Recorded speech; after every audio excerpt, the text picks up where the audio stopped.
গণেশ পুজোকে ঘিরে কড়া নজরদারি, গোঘাট থানায় বৈঠকে একগুচ্ছ নির্দেশ। গণেশ পুজোকে ঘিরে আইন শৃঙ্খলা এবং নিরাপত্তা বজায় রাখতে সোমবার হুগলি গ্রামীণ পুলিশের উদ্যোগে গোঘাট থানায় অনুষ্ঠিত হলো এক বিশেষ বৈঠক। উপস্থিত ছিলেন গোঘাট পিএসএস এর পক্ষ থেকে পুলিশ আধিকারিকরা এবং বিভিন্ন গণেশ পুজো কমিটির প্রতিনিধিরা। পুলিশ প্রশাসনের পক্ষ থেকে পুজো কমিটিগুলিকে একাধিক নির্দেশ দেওয়া হয়। বিদ্যুৎ এবং অগ্নি নিরাপত্তা নিশ্চিত করতে হবে। রাত 10টার পর লাউডস্পিকারের ব্যবহার নিয়ন্ত্রণ করতে হবে। ভিড় সামলাতে পর্যাপ্ত স্বেচ্ছাসেবক মোতায়েন রাখতে হবে। বড় প্যান্ডেলগুলিতে সিসিটিভি ক্যামেরা স্থাপন বাধ্যতামূলক। প্রতিমা আগমন এবং বিসর্জনের সময় স্বেচ্ছাসেবকদের তালিকা থানায় জমা দিতে হবে। নির্দিষ্ট রুট এবং সময় মেনে বিসর্জন করতে হবে।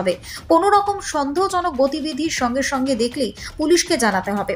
পুলিশ সূত্রে জানা গিয়েছে, পুজোকে শান্তিপূর্ণভাবে সম্পন্ন করতে সব রকম ব্যবস্থা গ্রহণ করা হবে। অন্যদিকে পুজো কমিটিগুলি প্রশাসনের সঙ্গে পূর্ণ সহযোগিতার আশ্বাস দিয়েছে। Bureau report, target Bangla news. এবং কারা কোন সময় থাকবে আমরা কিন্তু আমাদের একটা ভলান্টিয়ার লিস্ট দিতে হবে যে আজকে ধরুন কি 3 দিন ঠাকুর থাকে, তাহলে 3 দিনের প্রথম দিন মর্নিং শিফট থেকে ইভিনিং শিফট থেকে নাইট শিফট থেকে আমাদের নাম্বার দিতে হবে নাম সহ। পরের দিনও তাই, তারপরের দিনও তাই।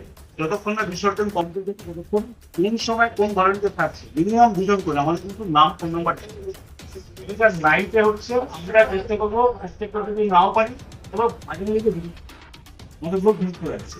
আপনাদের কিন্তু লোক থাকবে ঠাকুর দিন আপনার পুজো করছেন ঠাকুর থেকে